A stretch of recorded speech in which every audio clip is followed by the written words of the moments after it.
Complaint number 1, filed October 14th, 2022, by Diane Rutherford of 4 Sycamore Court.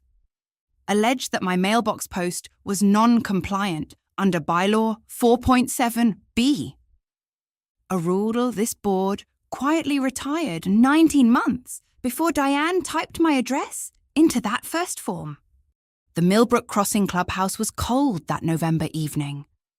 The kind of institutional cold that comes from fluorescent lights and linoleum and 3 months of no one adjusting the thermostat. I stood at the podium with my water bottle in front of me, and beside it, the manila folder labelled Diane in my own handwriting. The folder held 24 sheets of paper, each one a complaint filed exactly 1 month apart across 24 months, a campaign of architectural objections designed to accumulate the kind of complaint record that surfaces on a title search, the kind of paper trail that clouds a property value and signals to any future buyer or lender that something is wrong with this house. With this woman, each complaint, if substantiated, would have cost me $150 in fines. Across all 24, the exposure was $3,600, a sum that would have been nothing to most people. Except I had bought my home at 12 Sycamore Court for $287,000 with my own money and my own credit and my own years of work. And I was not going to let her turn it into a liability based on bylaws that no longer existed. 15 folding chairs behind me, the wobbling one on the end, the incumbent board chair. Victor sat with his arms crossed. I could feel him waiting to see if I would flinch. I did not flinch. I opened the folder and read the second complaint aloud. November 2022. Fence slat spacing. The third, December 2022. Holiday lighting, visible from the street beyond, permitted hours. The fourth, the fifth, the sixth. I read them in order. I read them the way a woman reads something she memorized 18 months ago, something she has said out loud, in the shower and in the car, and to her lawyer, and to the person who has been her best friend since she was 24 years old. Something she knows so well, it no longer carries emotion. Just facts. Just the weight of dates and bylaw citations, and a woman's patience organized into evidence. The complaints had stopped coming in October 2024. The 24th one. And then silence. By then, I was already running for the board. By then, Monique had already found what Diane had not accounted for. I reached complaint 23, and I paused. I read directly into the record the board meeting minutes from January 14th, 2021. A unanimous vote, properly recorded, to repeal bylaw 4.7b in its entirety. 23 of Diane's 24 complaints cited a rule that had been dead for 19 months before she typed my address into the first form. The bylaw was struck, expired, void. Victor shifted in his chair. Diane, sitting in the third row with her husband Carl, did not move. "Point of order," Victor said, louder than necessary. "You're not on the agenda, Victor," I said. "I did not look at him. I looked at Yolanda Ferreira, the board treasurer, who was sitting in the front row beside me, and she was looking back at me with something that could have been relief or recognition or the simple acknowledgement that the machine she had been afraid of had finally been turned around. You'll have your turn at public comment. My name is Celestine Renee Beaumont. I am 47 years old. I have been an administrative coordinator at the Millbrook County School District for 19 years. The kind of job that means I keep the middle running. The kind of job that means nobody thinks about my work until something goes missing or a deadline slips. I have lived at 12 Sycamore Court for 8 years and 11 months, which is to say I have lived here almost my entire adult life, or at least the part of it that felt like it was finally mine alone. I bought that house after my divorce. I bought it on my own salary, my own credit, my own terms, and I spent my first summer there digging out a garden bed and planting magnolia seeds because my mother had loved magnolias, and I wanted the tree to be grown when she came to visit. The tree is now taller than my house. She came in July of 2019 to see it, and she cried on the porch. She has been gone for 3 years this month. Let me back up and tell you how we got here. The 24th complaint arrived on a Thursday morning in October 2024, and I knew it was coming before I opened my email. Not because I was a mind reader, but because I had been watching a pattern for 23 months. And patterns, once you see them, are as predictable as traffic. Diane had filed one complaint exactly 1 month apart since October 2022. October, November, December. Every month, like clockwork, a new architectural violation. The mailbox, the fence, the landscaping, the colour of my porch light, the angle of my gutter downspout. All the small things a woman would have to invent if she was determined to build a file against you. I knew that when it came, I would look at it in the way I had learned to look at all of them, which was with the same degree of emotion I would bring to a gas bill. Diane Rutherford lived 4 doors down at 4 Sycamore Court. She was 58 years old, retired from regional marketing, and she had apparently decided that her personal definition of neighbourhood standards was something worth fighting for in letter form. I had met her at the first block party after I moved to Sycamore Court, 8 years and 11 months earlier. She brought potato salad. We smiled at each other the way neighbours do. I did not know yet that she had already decided I did not belong. I was making coffee when the email came through. Community coffee with chicory. The kind I grew up drinking in Louisiana before I moved to Atlanta. My grandmother's brand. The real thing, not the imitation mess. The blue mug his army battalion gave him when he retired. My father was not the kind of father who stayed, so I inherited the cup instead of the man. 2 sugars. Splash of cream, the same way I had made it every morning for 23 years. The kitchen was quiet. Kezia was away at university, a political science major with her father's impatience and my capacity to stay somewhere and wait for something to break. The complaint came through the HOA portal at 7:14.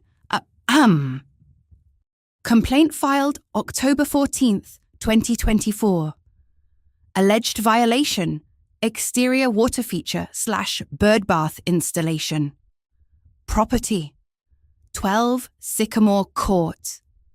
Bylaw cited. 4.7 BEB. Status, under review. I had installed a bird bath in my front garden in September. Nothing unusual. Nothing expensive. A small concrete pedestal I bought at the farmer's market. Birds came to it. I watched them drink and splash in the morning. It made me happy in a way that was pure and uncomplicated and entirely outside of whatever Diane's objection was going to be. I did not feel angry. I felt organized. I had been keeping the complaints in a manila folder in my kitchen junk drawer for 23 months. between the takeout menus and the spare batteries, right where I could find them if I needed evidence, and no one else would think to look. They were filed chronologically. They had the HOA portal date stamped on them. I had never thrown a single one away. Not because I thought I needed to sue, not at that point. Anyway, I kept them because you never ever throw away paper that has your name and address on it. And because I had been raised by a woman who kept every receipt, every bill, every document that proved she had paid what was asked of her. My mother kept a ledger for 30 years. She died with it on her nightstand, so I kept my folder. That morning, I pulled the birdbath complaint out of its envelope and filed it in its place. Number 24, at the end of a stack that was now complete. There was no complaint, 25 coming. I did not know that yet, but I could feel the weight of a number that was finished. 24 months. 24 complaints. 24 different architectural interpretations of why my property was wrong in her eyes. And standing there in my kitchen with my father's mug in my hand and my mother's lesson in my pocket, I decided that I was going to learn to use the institution the same way she had learned to use it. Not by filing back, not by suing, but by taking it over. I called Monique that afternoon from my office at Millbrook County. Monique Treadwell is a real estate, an HOA law attorney, and she has been my best friend since we were 24 years old and made no sense together. She is Afro-Cuban, loud, litigious, the kind of woman who wants to fight everything immediately, and I am what my grandmother called deliberate, which is another way of saying slow, but we loved each other anyway. And when I called her that day, I did not explain. I just said, the 24th one came in this morning, a bird bath. She was quiet for a second. Then, what are you going to do? I don't know yet, I said, but I know I'm going to do something. By that evening, I had walked the neighborhood. Not a canvas, just a walk, the way I had walked every evening for 8 years and 11 months, past Carl and Diane's mailbox, past their garden, past the windows where I had watched them age, where I had watched them assume the neighborhood would bend to the shape of their certainty. I walked past the cul-de-sac where I had taught my daughter to ride a bike, past the Ferreira house where Yolanda kept the HOA books, and looked uncomfortable every time Diane filed, past the quiet streets that I had decided to call home, and that I was not going to leave because a woman had decided I did not deserve to stay. I had 1 month to decide what this meant, to decide if I was going to bury this or fight it, to decide if the woman Diane had decided I was the woman I was willing to be, or if there was another version of me somewhere, the version my mother had tried to build, the version that does not take what is given, but takes what belongs to her. And when I got home and opened that manila folder one more time and looked at 24 months of her handwriting, her dates, her certainty, I knew exactly what I was going to do. I was going to get on that board. I was going to read every single complaint back into the official record. And I was going to sit across from Diane in a room full of people and dismantle the entire file in the time it took to ask a question she could not answer. But none of that was going to work unless I understood first what Monique had already begun to suspect. That the woman who had filed 24 complaints against me had made a single catastrophic mistake. she had built her entire case on a rule that no longer existed. And she had no idea that I had already started keeping track of that too. By the time the first complaint arrived, I had been living at 12 Sycamore Court for 8 years and 11 months. Long enough to know every tree on the block. Long enough to have stopped thinking of it as new and started thinking of it as mine. I bought the house in December 2015, 6 months after Raphael and I signed the divorce papers.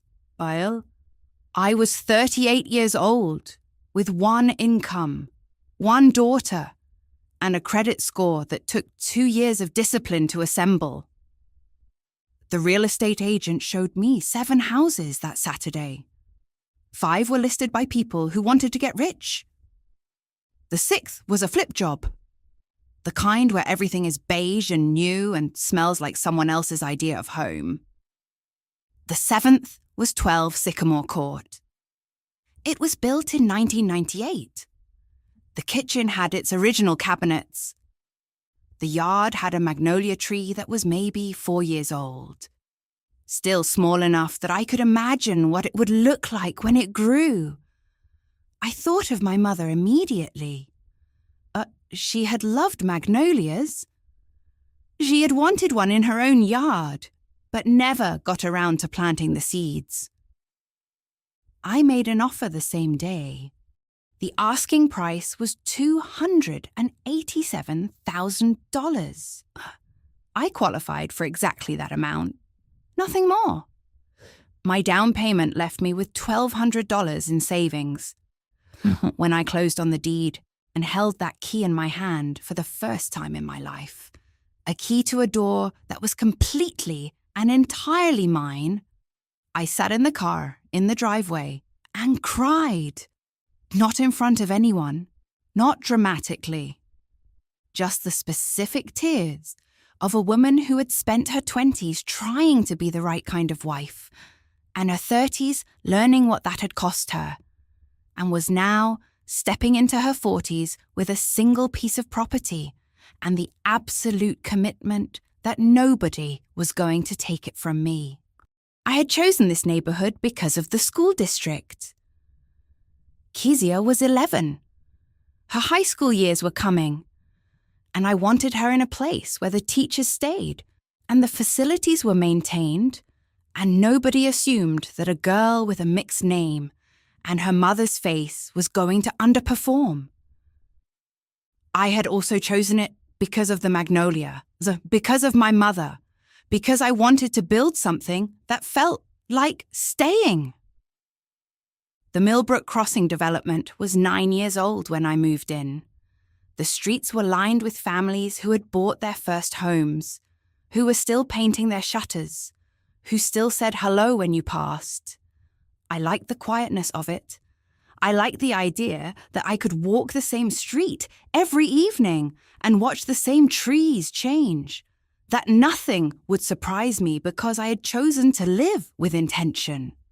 My first year on Sycamore Court, I planted the magnolia seeds. I read everything I could find about care and sunlight and watering schedules. The tree grew. Not fast, magnolias never do, but steadily. Every spring it got a little taller, a little greener, until by the time Kezia was in 9th grade, it had real presence, real weight, the kind of tree you could believe in. I paid my HOA dues every month without exception. $185, automatically withdrawn. Never late, but never questioned. I signed up for the beautification subcommittee in my second year and planted seasonal flowers in the common areas. I kept my driveway immaculate. I returned the tools I borrowed. I was the kind of neighbor people did not have strong opinions about because I had not given them any reason to. This was intentional. I had learned in my marriage that visibility could be dangerous. That being noticed was not the same as being welcomed. That the safest thing you could do was make yourself useful without making yourself remarkable. So I made myself steady, reliable, unremarkable, present. The block party was in July of my first summer on Sycamore Court. A long folding table set up on the green space between the cul-de-sacs. Paper plates and potato salad and hamburgers that someone's husband had grilled. Kezia was with her father that weekend, so I went alone. I was wearing a blue sundress and had brought a pan of the smothered pork chops that my grandmother taught me to make. The real thing, with fresh thyme and onions that caramelize until they are almost brown. People were eating them and asking for the recipe, and I was standing near the potato salad table, talking to a woman whose name I had not yet learned, when Carl Rutherford walked up with a drink in his hand. He was tall and had the kind of ease that comes from a lifetime of believing that ease was your right. He had a slight smile on his face when he said it. A drink in hand, expansive, at the precise volume everyone within 5 feet could hear. You know, he said, some folks just aren't wired for community governance. Takes a certain kind of staying power. The willingness to know when to sit back. You know? He said it pleasantly. Like a weather observation. Like a thing everyone already knew. I smiled. I did not answer. I finished my conversation with the woman whose name I had not yet learned. And I went home early, and I stored what he had said in exactly the place I stored useful information. Not in anger, but in observation. A fact about the neighborhood. A fact about Carl. A fact about what people thought of women who moved here alone. By the time Kezia was in high school, the magnolia tree was taller than the house. She would do her homework at the kitchen table on Sunday afternoons, while the tree bloomed outside the window. Enormous white flowers that smelled like sweetness and earth. She carried her father's face, the sharp angles and the dark eyes, but she had my mother's intensity, my grandmother's habit of asking questions and not accepting easy answers. She would sit there with calculus or history essays, and sometimes she would look at the tree and ask me what I was thinking about. I would tell her the truth, that I was thinking about her grandmother and what she would have loved about this house, that I was thinking about building something that would last, that I was thinking about the kind of woman I wanted her to become, the kind who kept her word, who did her work without asking for credit, who was dangerous in the best possible way. It was also in high school that I met Pastor Gerald Odom. The Cornerstone Community Fellowship was 2 miles from Sycamore Court, a multiracial congregation where the music was loud and the theology was careful, and nobody asked you to perform gratitude for the privilege of your own survival. I had started attending through an interfaith neighborhood coalition that was addressing housing discrimination in the area, which sounds formal, and it was, but it was also genuine. Pastor Odom was Mexican-American, 62 years old, with the kind of clarity about justice that comes from having spent a lifetime in service. We became friends, the way people do when they recognize something true in each other. He knew that I was not there for God to save me.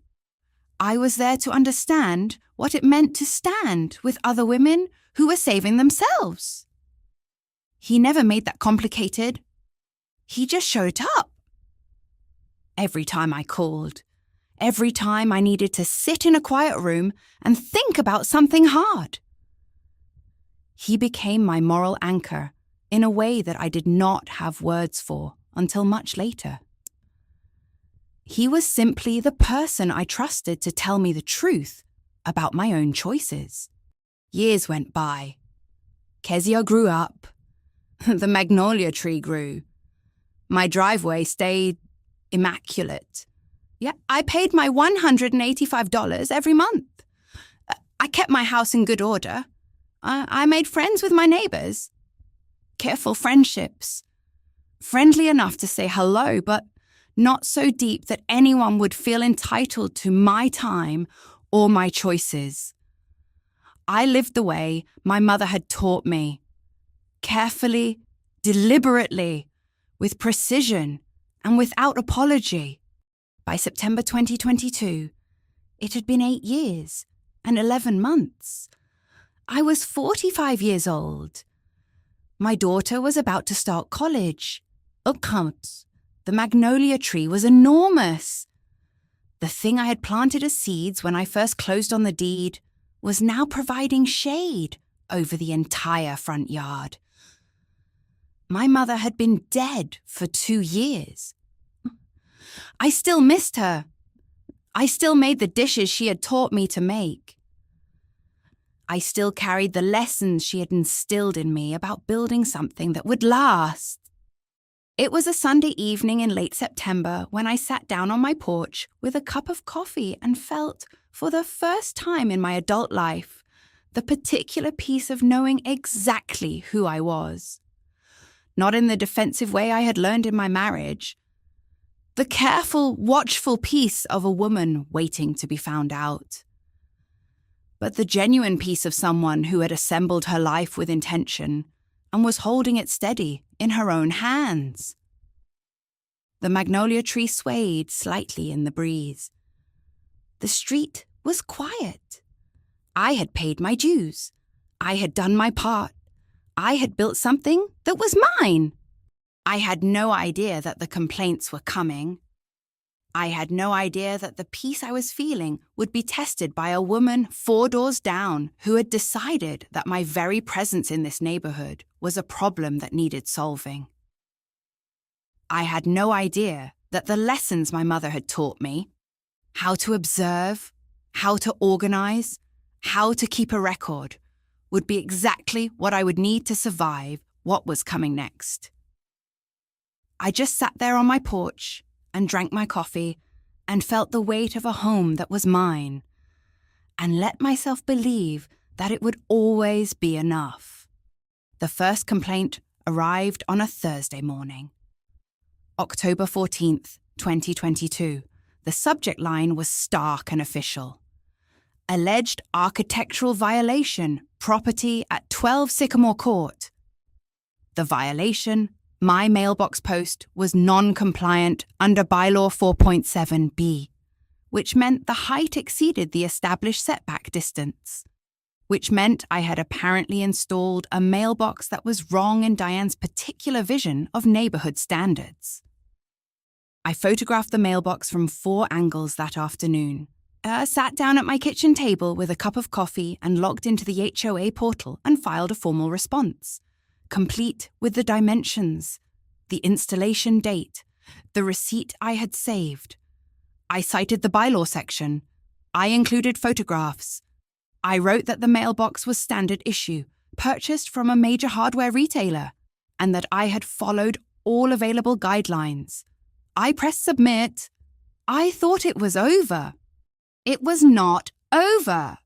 November came with a complaint about fence slat spacing. December, with holiday lighting visible from the street beyond, permitted hours. A detail so specific and so petty that I read it twice to make sure I had understood it correctly. Holiday lighting. As if the string of lights I had hung in December, because it was December, and everyone on Sycamore Court hung lights in December, was somehow a violation of something. I photographed the lights. I filed a response. I noted in the portal that the lights were temporary, seasonal, and would be removed by January 1st. They were removed by January 1st. The complaint remained in my file. January 2023 came with a complaint about my garden bed. The plants were too tall. February, the colour of my shutters clashed with the established neighbourhood aesthetic, a phrase that was not in any actual bylaw, which I checked because by month 3, I was checking everything.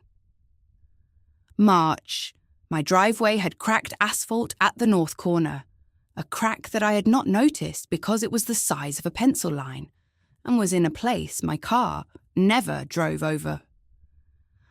I had the driveway sealed. I photographed the sealed driveway. I filed the response. I went to work the next day. I came home and made dinner. I lived my life between these interruptions, between these small accusations that arrived monthly, like a subscription to someone else's judgment. By month 4, the complaints were coming with such regularity that I started to track them not in my head, but on paper.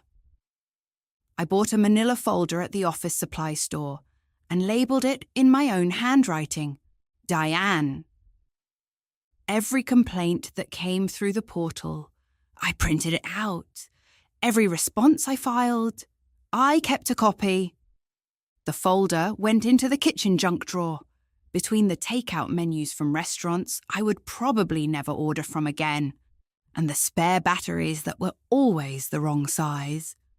But I kept telling myself it was because you never, ever throw away paper that has your address on it. But it was more than that. I was building an archive, a record, evidence of something, though I did not yet know what I would need evidence for. April. Complaint about the angle of my gutter downspout. May. My front walkway was allegedly uneven in a way that violated sidewalk standards that did not, as far as I could tell, exist. June. I had too many potted plants on my front porch, which the complaint alleged created a cluttered appearance that detracts from the established character of the cul-de-sac. Too many potted plants. I had 6 pots. They were not even visible from the street. I photographed them anyway. I filed the response. I kept the complaint in the folder and closed the drawer and went about my Sunday evening. The responses were working, in the technical sense.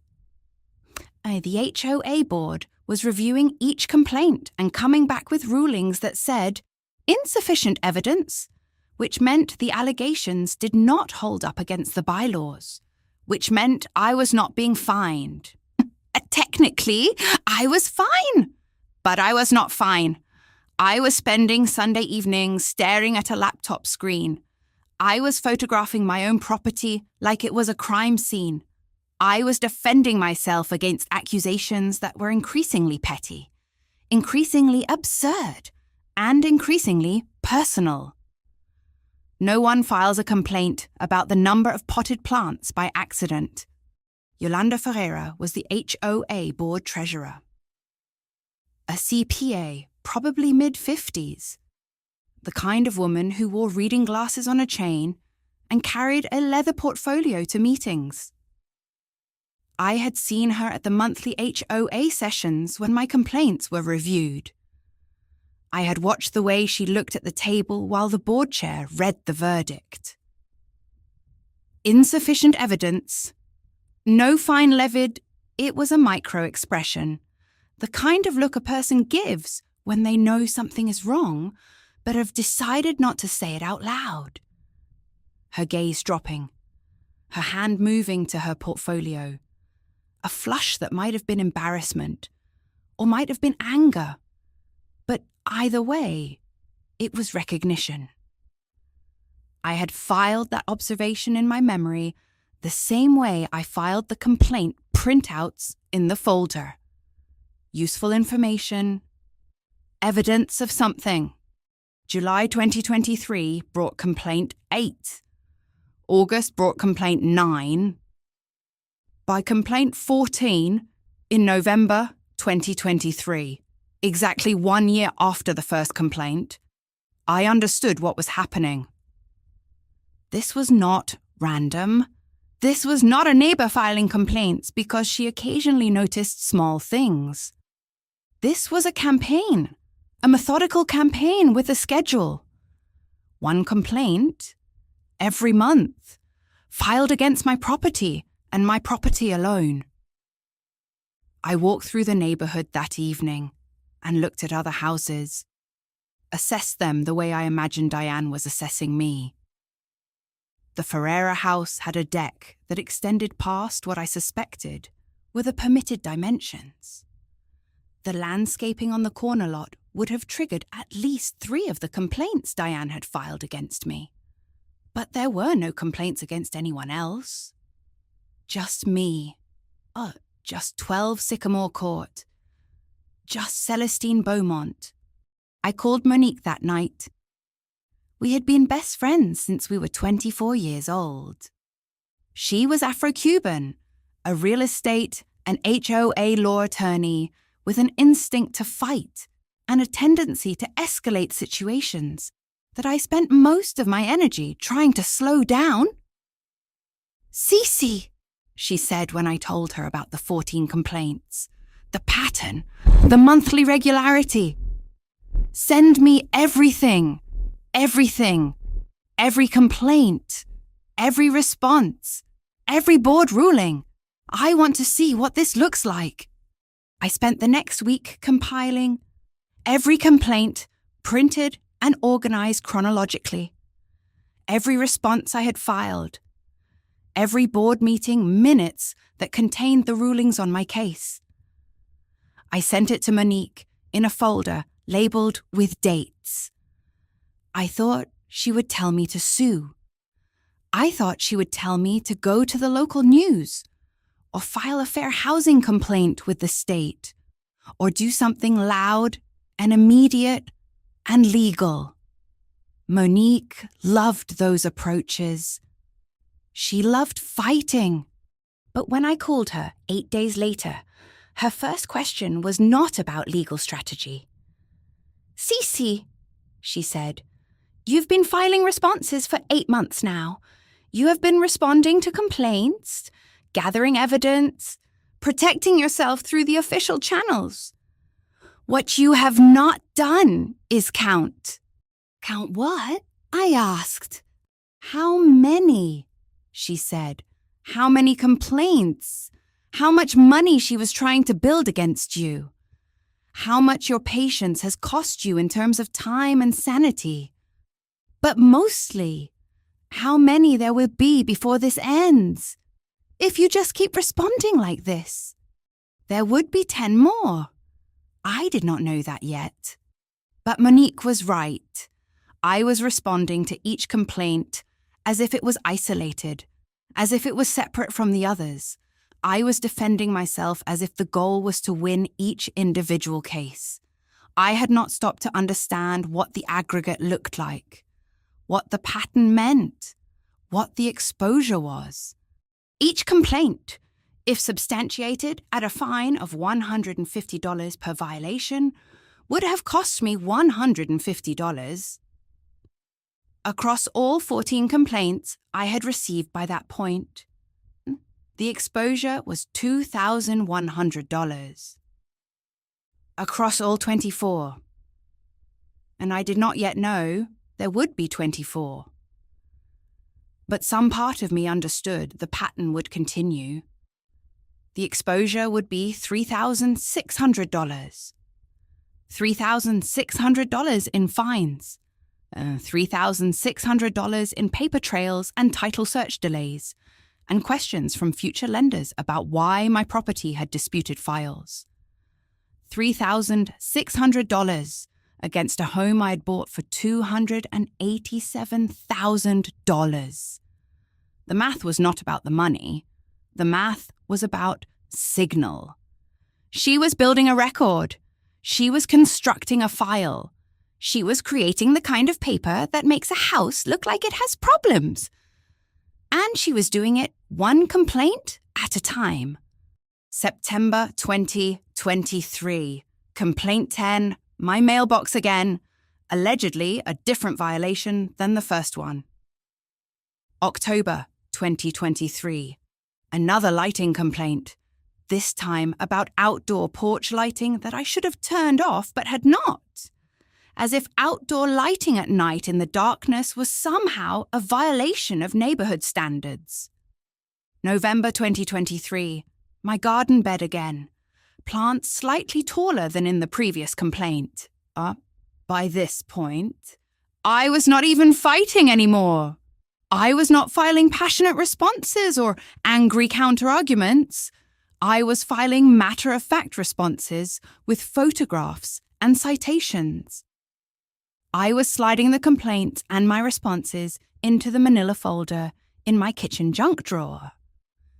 Between the takeout menus and the batteries. And I was watching the folder get thicker. The board meetings continued. The rulings continued to come back as insufficient evidence. Yolanda Ferreira continued to look uncomfortable. But I was no longer thinking of this as something I was defending myself against. I was thinking of it as something I was documenting. Every complaint was a proof point. Every insufficient evidence ruling was a record of something the board was unwilling to acknowledge out loud. Every month that passed was a month in which Diane believed she was building a case against me, when I was actually building a case against her. I was not fighting back. I was not escalating. I was not going to the news or filing official complaints or doing anything loud. I was simply keeping a record. I was simply watching. I was simply filing everything in a manila folder and closing the kitchen drawer and waiting to understand what I would do with it. By December 2023, Diane had filed 18 complaints. By March 2024, it was 21. I knew the pattern would not stop until it reached a number she had decided on. A number that felt complete to her. A number that would look like enough. But I also knew that every complaint she filed was a thread I could pull later. Every month that passed was a month in which she became more invested in the pattern, more certain that it was working, more confident that the institution would protect her and punish me. She was building the rope, and she did not understand that I was keeping track of every knot. I kept the manila folder. Between the menus and the batteries, where I could find it when I finally decided what to do with it, where I could hold it in my hands one day and read all 24 letters back into the official record, complaint by complaint, bylaw by bylaw, and watch the room understand what it had been allowing to happen. But that day was still months away. In the meantime, the complaints kept coming, and I kept filing them, kept organizing them, kept building the record that would one day blow open everything Diane had been constructing. Monique's office smelled like coffee and old paper. She had been reviewing the HOA's governing documents for 3 weeks. The founding bylaws from 2012, every amendment filed since. Board meeting minutes stacked chronologically. Architectural standards, provisions that had been updated or superseded or repealed. We sat at her conference table on a Saturday morning in November. The full stack of complaint letters between us, my 2-year-long file of responses, and the archived documents that went back to the beginning. Monique had her reading glasses on a chain. She had her notes. She had the methodical expression of someone who was looking for something specific and was running out of places to look. "Okay," she said, pulling a meeting minutes packet toward her. January 2021. This is the board meeting right before Diane filed the first complaint.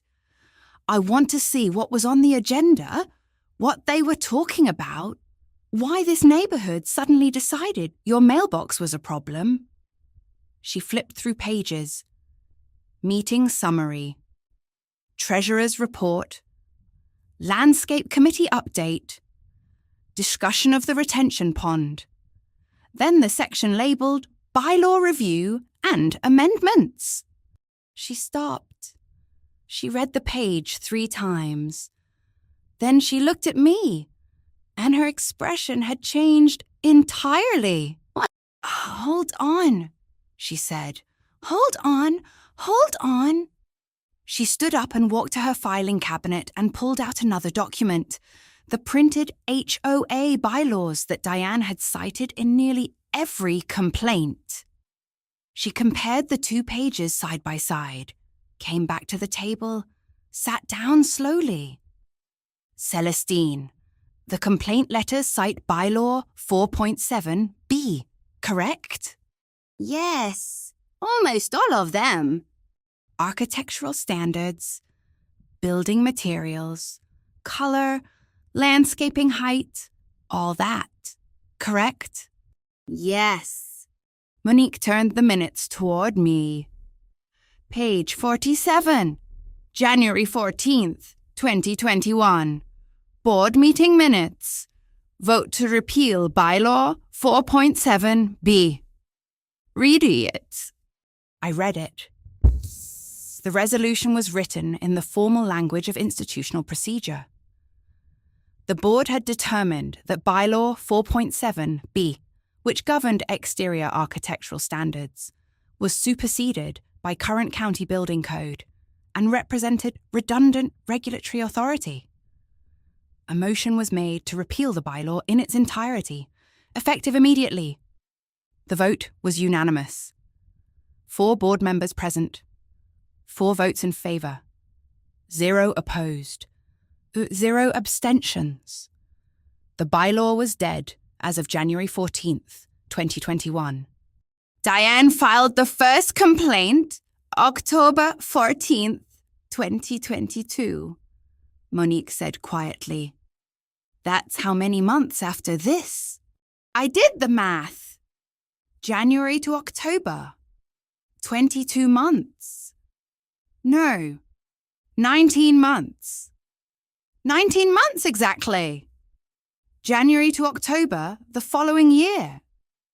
19 months. 19 months, Monique repeated. And the bylaw had been repealed for 19 months before she cited it in a single complaint. Let me show you something else. She pulled out the HOA website bylaws, the PDF that homeowners could download. The same bylaws still listed bylaw 4.7b. The repeal had been properly recorded in the board minutes. It had never been announced to homeowners. It had never been removed from the official documents that people consulted when they were trying to understand what the rules were. She built the entire case on a statute that didn't exist, Monique said. And the board never told anyone it was gone. The implication was so large that I could not fit it in my head, all at once. 23 of 24 complaints cited bylaw 4.7b. 23 complaints built on a dead law. 23 grievances constructed on a rule that had been unanimously repealed before she typed the first one. The board had technically cleared me on every count because the evidence was insufficient. But the real reason the evidence was insufficient was that the law itself was invalid. Monique called me that evening. I could hear the energy in her voice before she even spoke. I need you to sit down, she said. Or stand up. Actually, stand up, because what I'm about to tell you means every one of these complaints is built on a statute that died in January of 2021. I stood up. Do you understand what this means? Monique was almost vibrating. This is 23 complaints. 23 grievances. All of them citing a law that's been dead for 19 months. I said nothing. The silence stretched long enough that I could hear her breathing on the other end of the line. Celestine? She said. How do we use it? I asked. There was a beat. Then Monique understood that I was not asking whether we should fight. I was asking how. We have options, she said. We can file a fair housing complaint with the state attorney general. That's a violation of federal housing law. What she did. We can sue for damages. We can go to the local news with this. They will absolutely destroy her. We can have a demand letter out Monday morning. We can force a settlement before she even understands what's happening. We can, No, I said. No what? I don't want a lawyer to fix this. I don't want a settlement or a court order or a news story. I want the board to hold itself accountable, in public. I want to read those complaints into the official record and vote to strike them myself, not as a litigant, as a board member. There was another silence. You're talking about running for the board, Monique said slowly. Yes. And winning. Yes. And then introducing a motion to void all the complaints based on the dead bylaw. Yes. Si. She was quiet for a moment. That's much slower than suing. That's so much slower. I know. And much harder. Lawsuits are clean. You sue. You settle. You win or you lose. But running for a board, becoming a board member, being inside the machine, that's messier. That's riskier. I know. Why would you want that? I thought about Carl at the block party, saying things as if they were weather observations. About Yolanda looking at the table when the verdict came down, as if the verdict embarrassed her. About Diane sitting in the third row at every meeting, confident that the institution worked the way she had built it to work. About the lesson my mother had taught me about patience and precision, and the power of staying in a room until other people got tired of arguing. Because when the board votes to nullify those complaints, it's permanent, I said. When they vote to strike them from my file based on this dead bylaw, it's an institutional decision. It's recorded, it's official, and everyone in that room will have to watch it happen. Diane will have to sit there and watch it, and it won't be a lawyer who did it. It won't be a judge handing down a ruling. It will be me. It will be a woman she tried to destroy, sitting in her chair, making the decision that erases what she did. That's permanent in a way that a lawsuit can never be. Monique was quiet. When she spoke again, her voice was different. Okay, but that means you have to run for the board, and you have to win, and you have to do this in a way that's completely airtight. Because if you try to use this information and it's not perfect, if there's any opening, she can claim it's a personal vendetta. She can claim you're retaliating. She can sue you back. Can you draft something that's airtight? Yeah, but we need to be very careful. We need a parliamentary motion that's legally sound, a procedure that can't be challenged. A resolution that will pass cleanly. When can you have it ready? Give me until you're sworn in. You run for the board. You win. You get sworn in as president. And then we hit them with this. It will be your first act.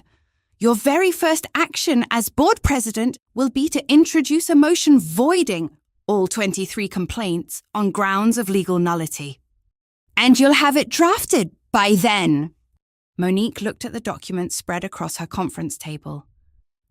the minutes with the repeal, the bylaws with the dead statute still listed, the 23 complaints built on a foundation that no longer existed.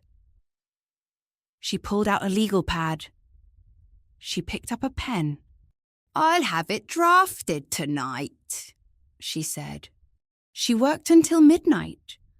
I went home and I lay in bed and I understood for the first time exactly what was going to happen next.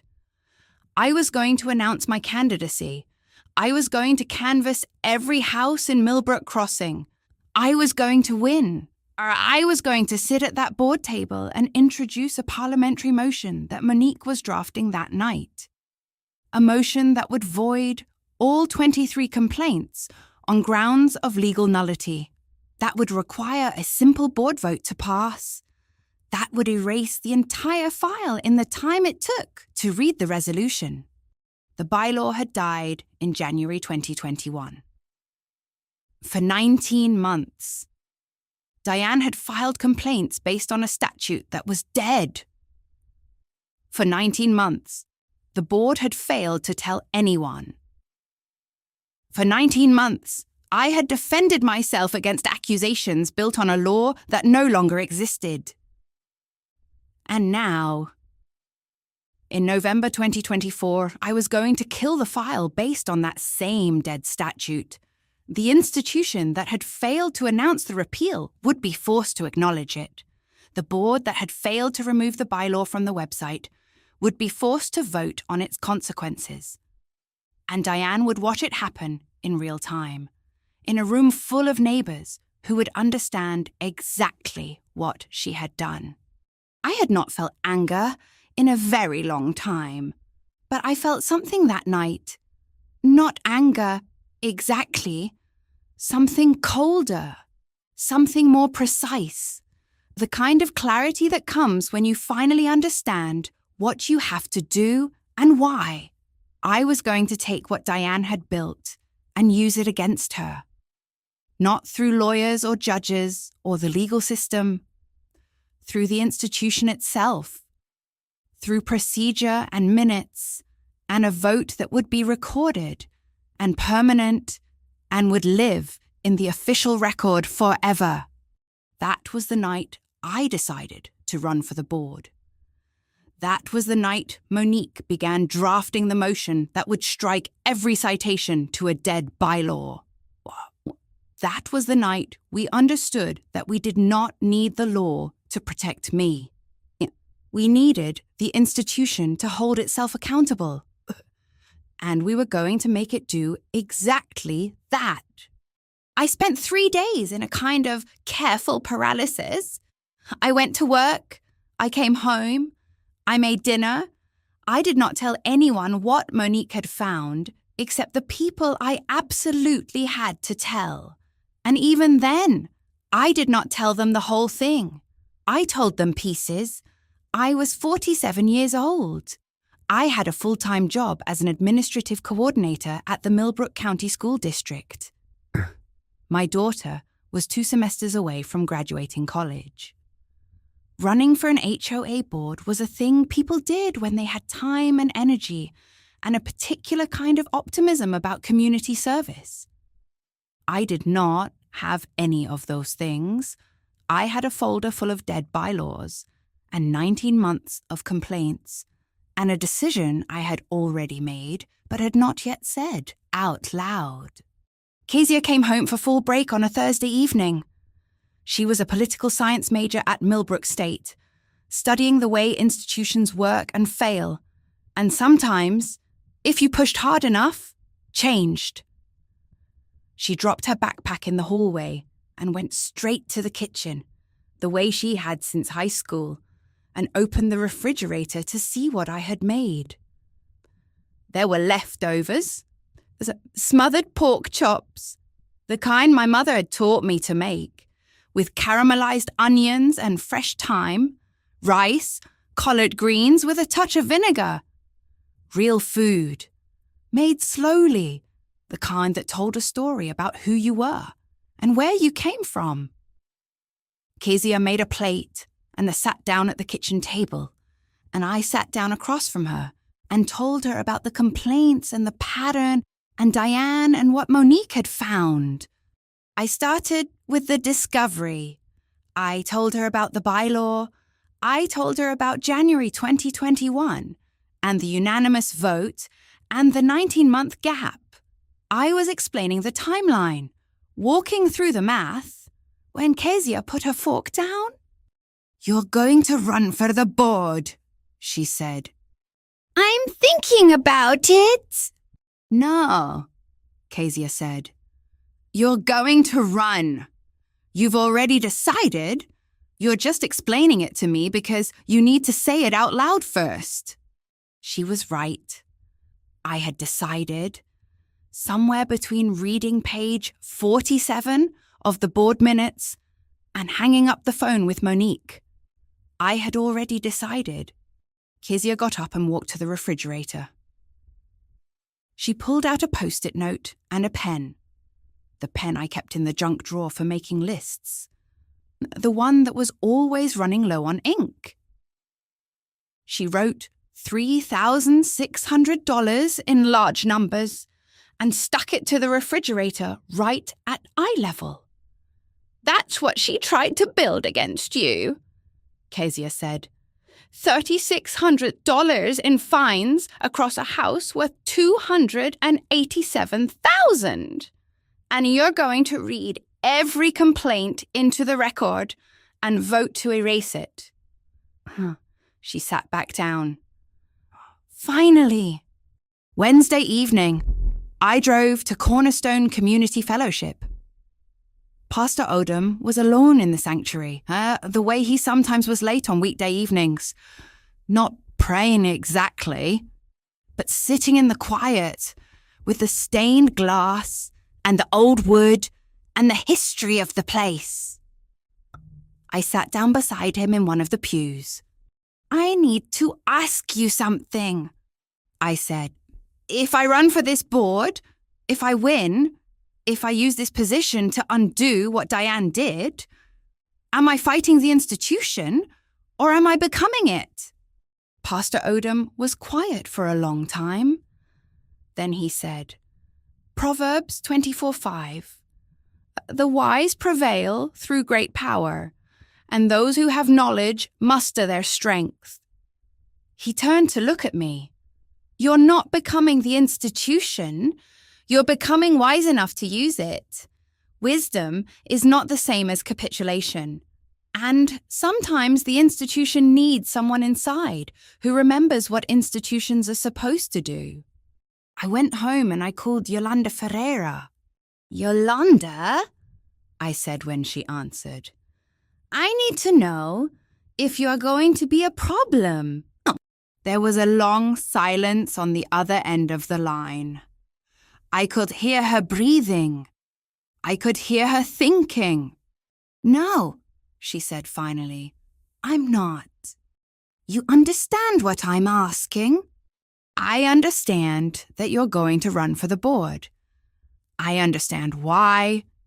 And I understand that when you win, you're going to use what Monique found to strike those complaints from your file. And I understand that the chair will probably try to stop you. And I understand that I'm going to vote with you anyway, because what Diane did was wrong, and the board has been complicit by not saying so." "Okay," I said. "Okay," Yolanda said. I typed the announcement on Tuesday night. A single measured paragraph. No exclamation points. No performance. I sat at my kitchen table at 11:47 p.m. and posted it to the HOA community board. I am announcing my candidacy for the Millbrook Crossing HOA Board of Directors.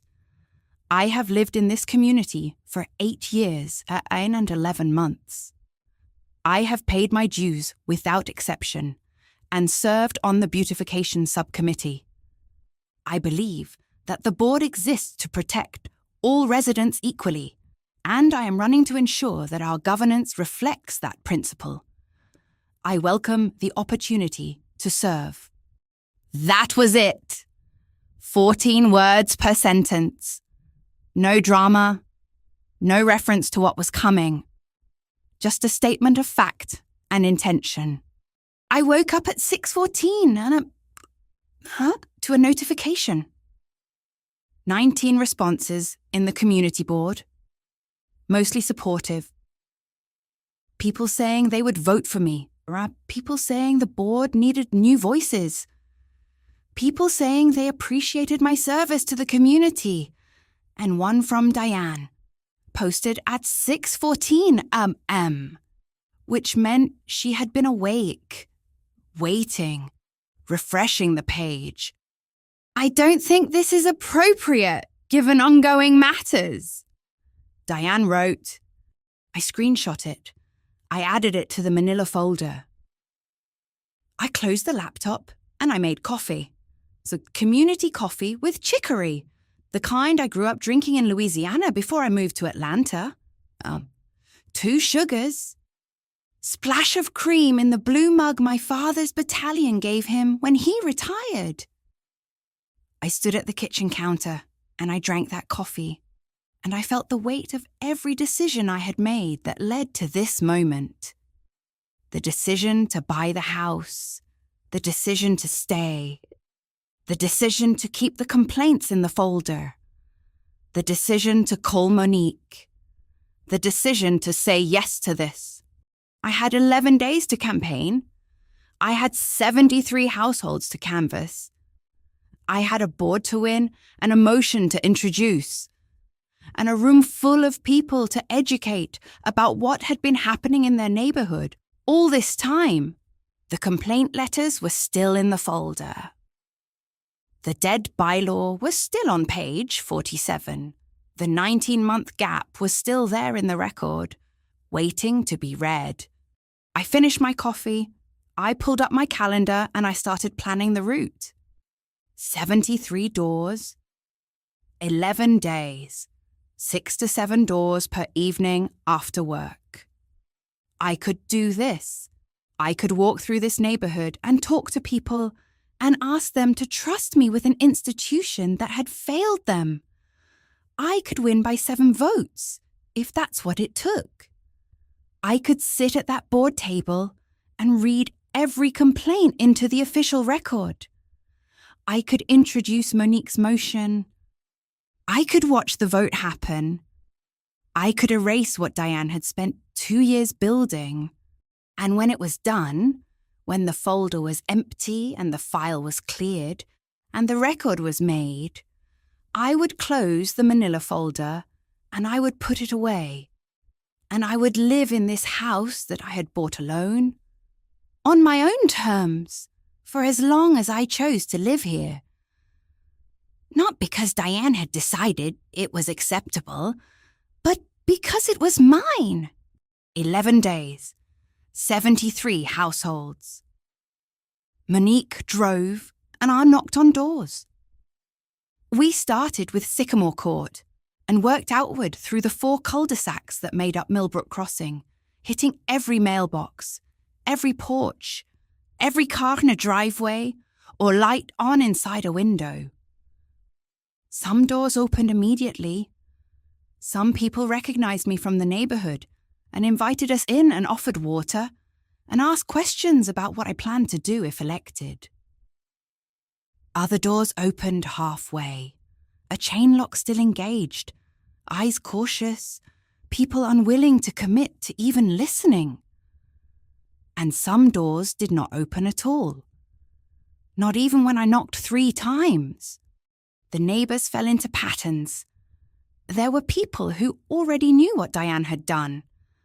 They had their own experiences with selective enforcement, their own moments of wondering whether visible improvements to their homes would trigger a complaint, their own calculations about what was safe to do and what was safer not to do. There were people who assumed that if I had been complained against, there must have been a reason. Why else would the board have received all those letters? There were people who did not want to get involved, And there were people who had watched this neighborhood for 2 decades and had been waiting for someone to ask them if things felt fair. Terence Wills was 71 years old and had lived on Sycamore Court for 34 years, longer than anyone else in the development. He had been a postal worker before he retired a decade ago, and he still wore work clothes as if the routine mattered more than the absence of a job. When I knocked on his door on the 4th evening, he opened it in a faded blue shirt with the sleeves rolled up, and he looked at me for one long moment before he said anything at all. "You're the one Diane's been complaining about," he said. "Not a question." "Yes," I said. "And you're running for the board." "Yes." He stepped back and opened the door wider. "Come in," he said. "Monique, you come in too." He knew Monique's name. He had been paying attention to the neighborhood in ways I had not understood. We sat in his living room, which had the feel of a place that had been lived in steadily for 3 decades. Nothing fancy. Everything maintained. Photographs on the walls of his children and grandchildren. He made us coffee without asking if we wanted it. The kind that takes time, not instant. "I've been waiting for somebody to do exactly what you're doing." "Oh," Terence said. "I just didn't think anybody would..." He sat down across from us and told me things I had not known. About complaints filed against his own property that had been dismissed on technicalities. About the way Diane had approached him 3 years ago and suggested that his deck extension violated setback requirements. When he had looked it up and found nothing in the bylaws about deck setbacks, he had chosen not to file a counter-complaint. Why create a problem when silence was simpler? About watching other neighbours make that same calculation. Is it worth the fight? Is it worth the visibility? Or is it easier to be quiet? "She's built something," Terence said. "An understanding that certain people are welcome here and certain people are not. And she's done it without ever saying that directly. She's just made it so uncomfortable that you question whether you belong." I understood then that the pattern was wider than the board's records showed. Diane had not filed complaints against other households at the same volume. That much was documented. But the threat of complaints had created a kind of voluntary compliance. A decision to make yourself smaller, to keep your landscaping modest, your porch furniture minimal, your life as invisible as possible so that you would not draw her attention. The candidate forum was held at the Millbrook Crossing Clubhouse on the second to last evening of my campaign.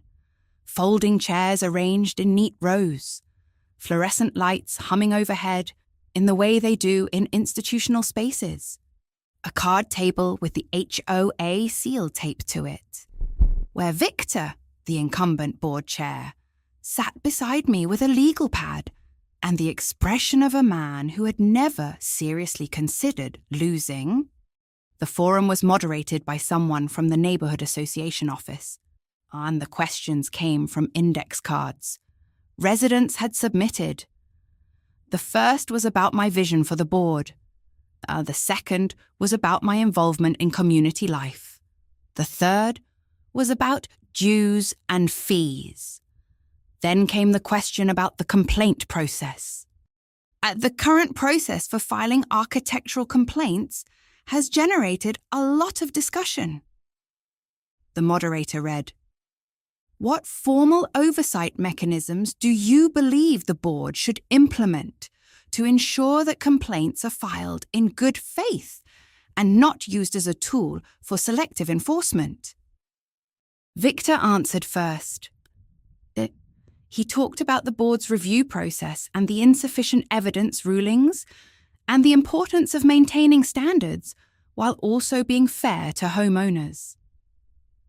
He did not name a single oversight mechanism. He did not acknowledge that there was a problem. When it was my turn, I stated my dues payment record. $185 every month, I said, for 107 consecutive months. No exceptions, no late payments. That is the track record of someone who takes her responsibilities seriously. And in that same time, I have received 24 complaints filed against my property. Only my property. The complaint process currently has no mechanism to prevent a single resident from filing repeatedly. No limit on complaints. No requirement to show good faith. No oversight at all. I paused. If I'm elected, the first motion I introduce as board president will establish safeguards against selective enforcement. I did not say that I knew those complaints were built on a dead bylaw. I did not say that Monique had already drafted a motion to nullify them.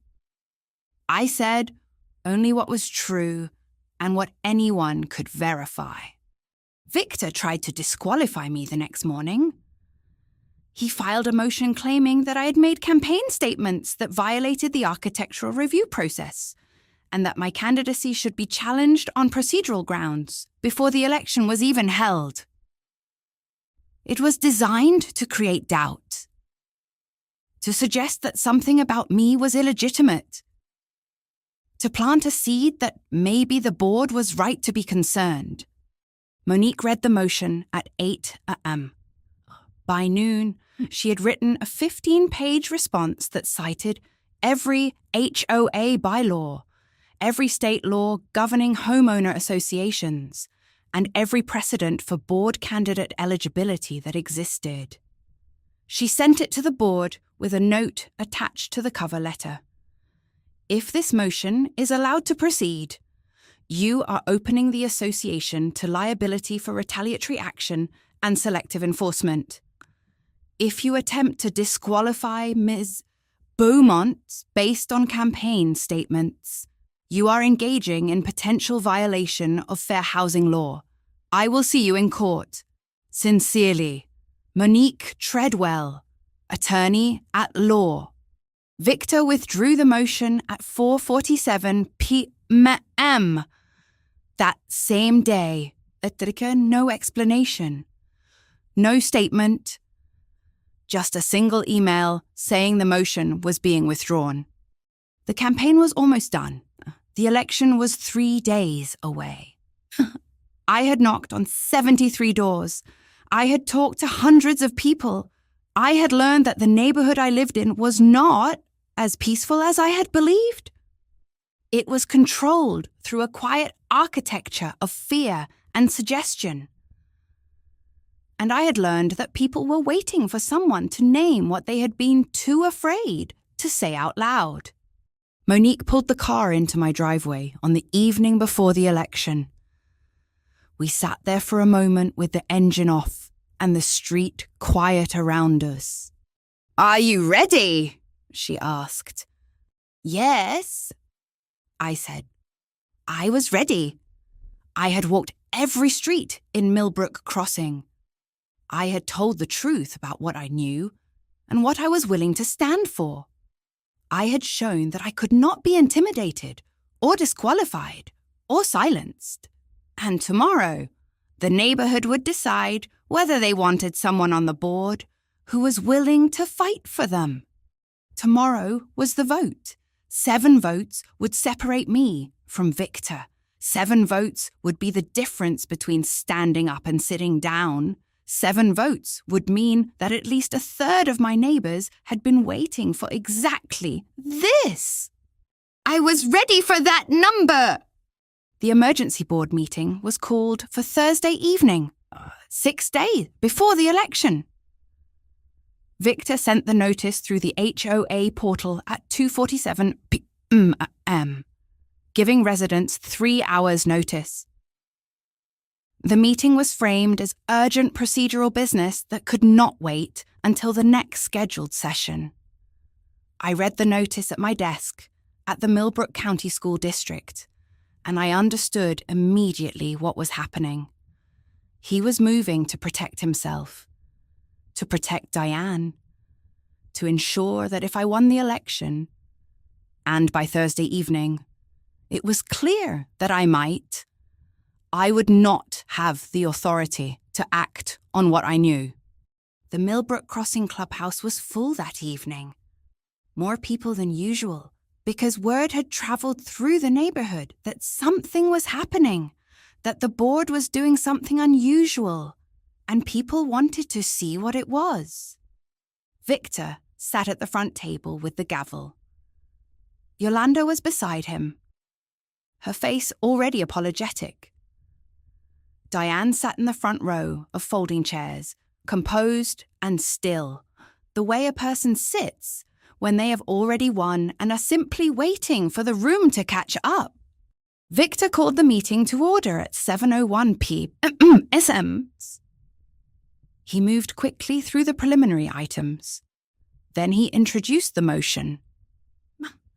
I move that all pending complaint file reviews currently in board queue be tabled until 60 days following the election, to ensure procedural fairness and to avoid any appearance of political influence on the complaint resolution process. The motion was framed as protection for everyone. Fairness, procedure. The language was clean. The intent was clear. I sat in the back of the room, and I did not move. I did not react. I watched. The board discussed the motion for 18 minutes. One board member spoke in favour, something about protecting the integrity of the process. Another asked whether the tabling was necessary or whether it was an overreaction.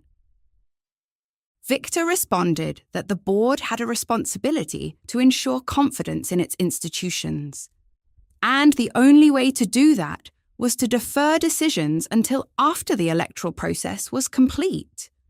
Yolanda looked at the table. She had known this was coming. She had probably known since the moment she told me she would not be a problem. The vote was called. 3 in favour of tabling the complaints. 1 opposed. Yolanda abstained. The motion passed. What Victor had done was take the motion that Monique had drafted, the motion that would void all 23 complaints on grounds of legal nullity, and he had locked it away.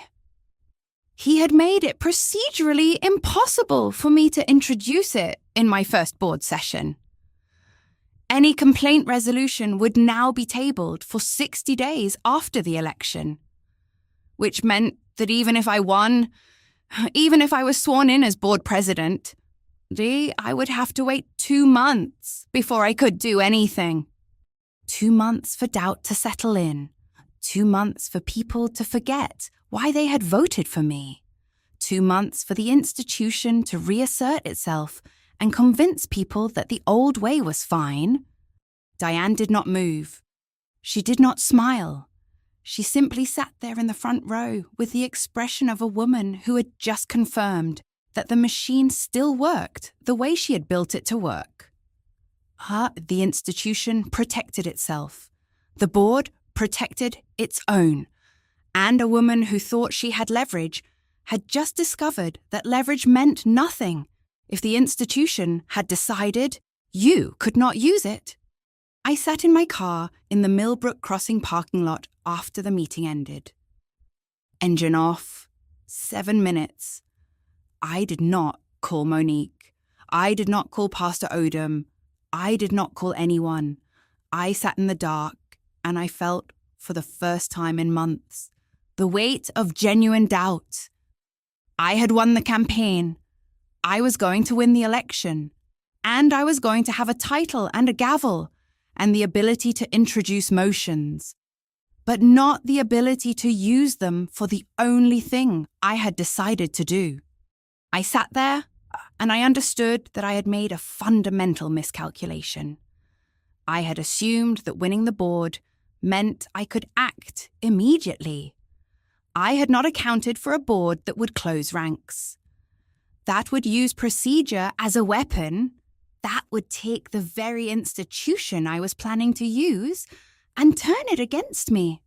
7 minutes. Then I started the car. I did not have an answer yet, but I knew that sitting in a parking lot would not create one. I drove home slowly.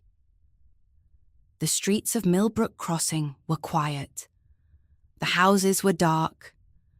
The neighborhood that I had walked 73 times in 11 days looked different now. Not like a place I was about to serve, but like a place that had already decided what I was allowed to do. Kezia was on the porch when I pulled into the driveway. She was holding 2 cups of tea and the post-it note with $3,600 written on it in her own handwriting. She had been waiting. She had known something had happened. I sat down beside her on the steps. She handed me the tea without saying anything. We sat there in the darkness with the number between us. The number that represented everything that Diane had tried to build against me. The number that had driven me to run for the board in the first place. And now that number was locked away for 60 days, beyond my reach, untouchable. Neither of us spoke. So there was nothing to say yet. There was only the weight of the teacup in my hands and the weight of the post-it note in Kezia's hands and the understanding between us that the story was not over. It was just taking a different shape than we had planned. The election was in 6 days. I was going to win, and then I was going to have to find another way. I woke up on election day before anyone else was awake. The house was still dark. The coffee was not made yet. I sat at my kitchen table with nothing in my hands, and I thought about what Victor had done. The motion to table the complaint reviews for 60 days after the election. And I understood, in the quiet of that early morning, the single thing he had not accounted for. As board president, I had the right to introduce new business at any meeting. The motion to table only deferred the complaint review in the normal course of business. It did not end my ability to call the complaints back up. It did not prevent me from introducing the motion that Monique had drafted. It only meant I would have to be more deliberate about how I did it, which was exactly what I had been planning to do anyway. I made coffee. I waited for the rest of the day to arrive. Election night was held at the Millbrook Crossing Clubhouse. The same folding chairs, the same fluorescent lights, the same institutional feel as every other meeting I had attended in this place. Yolanda Ferreira was in charge of the count. She was the treasurer, and ballot counting was technically her responsibility. Representatives from both campaigns stood nearby to observe. Monique for me, and someone from the neighborhood association for Victor. The ballots were in a locked box. The count took 40 minutes. Before Yolanda announced the results, she said something that made everyone in the room understand the weight of what had happened. "We had 55 ballots cast tonight," she said, "out of 87 eligible households. That's a 63% turnout. It's the highest turnout in the HOA's 12-year history." She paused. People showed up. The count was 31 to 24. 7 votes. 7 votes separated me from Victor. 7 votes meant that the neighborhood had voted for change, for accountability, for a woman who was willing to fight. 7 votes meant that I was board president. I heard Diane say something quietly to Carl in the second row. She was sitting close to him, leaning in, her voice barely audible. But I heard it. I guess the neighborhood doesn't understand what standards mean, she said. Carl did not respond. 4 people around them heard it. I heard it. I did not turn around. The swearing-in happened the same evening. In the Millbrook Crossing clubhouse under the same fluorescent lights. It was informal and exact. No ceremony. Just procedure. I raised my right hand. I stated the words that made me officially a member of the HOA Board of Directors of Millbrook Crossing. The gavel was handed to me by Yolanda, who looked at me with an expression that might have been relief or might have been recognition of something she had not felt able to do herself. Monique hugged me too hard, the way people do when they have been waiting for a moment for a very long time. Kezia was filming on her phone. She would later post it to Instagram with a caption that I did not ask for and that she did not show me first. But that made me smile when I saw it later. Pastor Odom arrived 8 minutes after Monique sent him a text. He was still in his Tuesday clothes, the ones he would have been wearing at the church office, and he did not say anything at all. He simply took my hand and held it for a long moment, and I understood that he was bearing witness to something. That he was there to say, I see you. I know what this cost. I know what comes next. After everyone filtered out, after the congratulations and the photographs and the promises to support what came next, I sat alone at the board president's table. The clubhouse was empty now. Just the fluorescent lights and the folding chairs and the sound of the door closing softly as the last person left. The manila folder was in front of me, the one I'd kept in my kitchen junk drawer for 2 years. The one labelled Diane in my own handwriting. I opened it. I pulled out a legal pad. I began to make a list. Not a celebration list. A working list. 24 complaint numbers. 23 bylaw citations. The exact language of the motion Monique had drafted, which I would introduce at the first board meeting of my presidency. The names of board members who might vote with me or against me. The procedural rules I would need to follow. The steps I would need to take to ensure that when I introduced that motion, it could not be challenged, could not be delayed, could not be dismissed. I sat at that table with the clubhouse door slightly open to the parking lot behind me, and I made a list of everything I was going to do. Not the celebration, not the vindication, not the moment when Diane would have to sit in that room and watch what she had built come undone. Just the work, just the next thing, just the list of facts that would need to be read into the record. One by one, complaint by complaint, so that everyone in that room would understand exactly what had been happening in this neighborhood all along. 7 votes had brought me here. 7 votes had made me board president. But it was the work that would finish this. It was the list that would matter. It was the motion, the record, the vote that would erase what Diane had spent 2 years constructing. I was not celebrating. I was preparing. I was making a list of every complaint, every citation, every piece of evidence that would be read aloud in an official meeting, transcribed into permanent record, and voted on by a board that would have to acknowledge, once and for all, that what Diane had done was wrong. The folder sat on the table in front of me. 24 letters, 2 years of work, 7 votes that had changed everything. I made my list, and I did not feel triumph yet. I felt clarity. I felt focus. I felt the particular kind of purpose that comes when you finally understand exactly what needs to be done, and you have the authority to do it. I had the gavel now. I had the title. I had the right to introduce new business.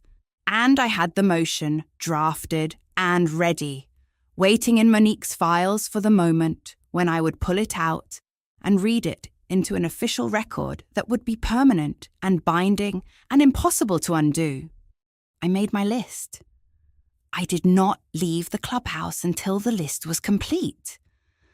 And when I walked out into the parking lot and drove home to tell Kezia that we had won, that the neighborhood had voted for change, that 7 votes had been enough, I knew exactly what I was going to do with it.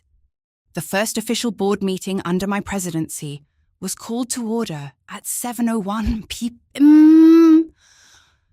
on a Thursday evening in November, 3 weeks after the election.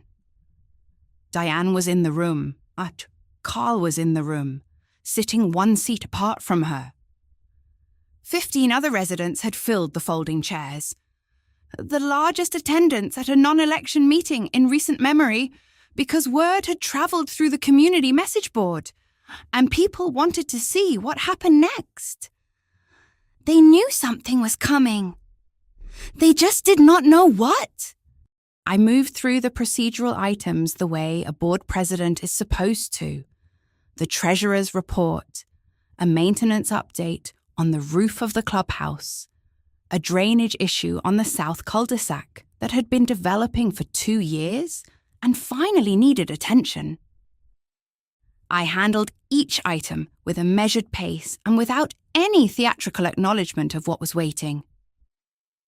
The room was quiet. People were watching. They understood that something was about to happen, and they were waiting to see if I would actually do it. When I reached the agenda item labelled Complaint File Review, Property at 12 Sycamore Court, I opened the manila folder, the folder I had kept in my kitchen junk drawer for 2 years. The folder between the takeout menus and the spare batteries. The folder that held every piece of evidence of what Diane had done. I read all 24 complaint letters into the official minutes. Chronological order. The date. The complaint number assigned by the HOA portal. The alleged violation. The bylaw cited. I read them without editorial commentary. I did not pause for effect. I did not add explanations or context. I simply read them the way a woman reads a grocery list she memorized 2 years ago. With precision and without emotion, because the facts themselves carried the weight. Complaint number 1, filed October 14th, 2022. Alleged violation. Mailbox post non-compliant under bylaw 4.7b. Complaint number 2. Filed November 14th, 2022. Alleged violation, fence slat spacing. Bylaw cited, 4.7b. Complaint number 3, filed December 14th, 2022. Alleged violation, holiday lighting visible from street beyond permitted hours. Bylaw cited, 4.7b. I continued, one by one, month by month. October 2022 through September 2024. The board secretary was typing it all into the official minutes. Every word going into the permanent record. Every complaint becoming documentation of a pattern that could not be denied or explained away. When I reached complaint 23, I paused. This was the moment where the entire structure that Diane had built came into view all at once. I read the date, the complaint number, the alleged violation, and then I read directly from the January 2021 board minutes on page 47, the entry recording the unanimous vote to repeal bylaw 4.7b in its entirety. On January 14th, 2021, I read, the board voted unanimously to repeal bylaw 4.7b, determining that the provision was superseded by current county code. The repeal was effective immediately, Diane said. Point of order! I did not raise my voice. I did not turn around. You're not on the agenda. Diane, I said, you'll have your turn at public comments. The room was absolutely still. 23 of the 24 complaints I had just read into the official records cited a law that had not existed for 19 months before the first complaint was filed. Serani 23 complaints built on a statute that was dead. And now the entire neighborhood knew it, because it was recorded in the official minutes. And the board secretary was typing every word. I introduced the motion, the one Monique had drafted in October, the one that had been tabled for 3 weeks by Victor's procedural manipulation, the one that could not be tabled any longer because I was board president and I had the authority to introduce new business. I move that all complaints cited under the provision of bylaw 4.7b be stricken from the property file of 12 Sycamore Court on grounds of legal nullity, in light of the board's documented repeal of said bylaw on January 14th, 2021. The motion was seconded. The board discussed it briefly. Victor argued that the complaints should be left on file with a notation that they were unsubstantiated, but even he could not argue that the bylaw was still in effect. The vote was called. 4 in favour, 2 opposed. The motion passed. All 24 complaints were stricken from my HOA file. The file that would have surfaced on a title search. The file that would have clouded my property value. No. The file that would have signalled to any future buyer or lender that something was wrong with this house and this woman.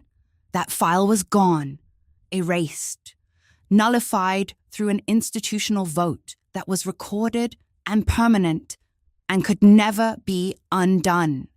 I drove home on streets I had driven for 8 years and 11 months. Streets I had chosen because of a school district and a magnolia tree and the belief that I could build something that would last. I walked into my kitchen and I pulled the now empty manila folder from my tote bag. The folder labelled Diane in my own handwriting. The folder that had held the evidence of everything she had tried to do to me.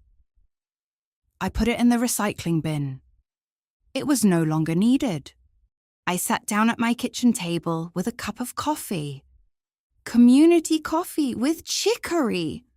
The kind I grew up drinking in Louisiana before I moved to Atlanta. I did not rush it. I let it go cold. I had nowhere to be. There was no complaint to answer tonight.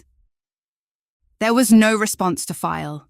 There was no evening consumed by a HOA portal or a legal pad or the work of defending myself against accusations that had no legal foundation. I sat at that table and I felt the specific weight of that. Not victory, which is too loud a word, but the return of something that was always mine. A home, a property, a life lived without the constant hum of someone else's contempt.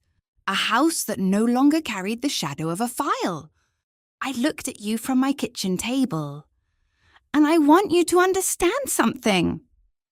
What Diane tried to do was not unusual. It was not rare.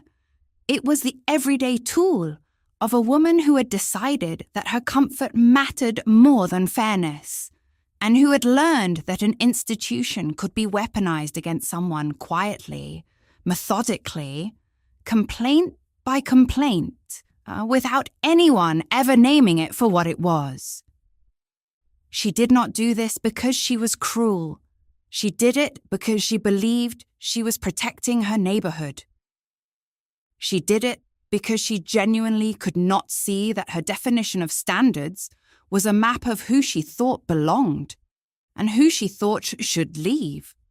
And what I did was not revenge. It was accountability. It was institutional change. It was a woman sitting in a chair that the institution gave her and using that chair to make the institution see itself and acknowledge what it had allowed to happen. The complaints were read into the record. The bylaw was named as invalid. The vote was taken. The file was cleared. And Diane had to sit in that room and watch it happen and understand that the institution she had learned to use was now being used to correct her. I finished my coffee. It was cold now. I rinsed the cup and I set it in the sink. I did not feel triumph. I did not feel vindication. I felt the quiet satisfaction of a woman who had taken what was hers back, on her own terms, through the very institution that had failed her. And I knew, as I set that cup down, that I had more work to do.